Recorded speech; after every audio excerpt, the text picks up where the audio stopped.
In this video I'm going to show you how to remove a image background in Canva without Canva Pro. So as you can see, we have our image with background over here. Now if I will select the image, you have a BG remover option in Canva, but you need a Pro account or a educational account. Now if you would like to remove this background, there is a free way to do this. The first step is to download this design. So go to share, then download, select the PNG file and then download it. Once you have downloaded the image, then go to a new tab and go to Google.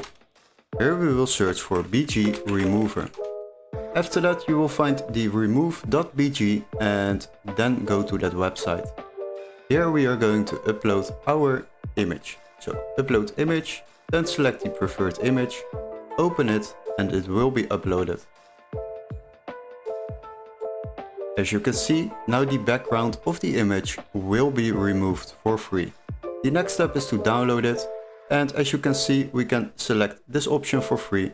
And now if I open the image, the background is successfully removed without Canva Pro. Hopefully this video was helpful. Don't forget to like and subscribe, and we would love to see you in our next tutorial. Cheers guys, bye bye!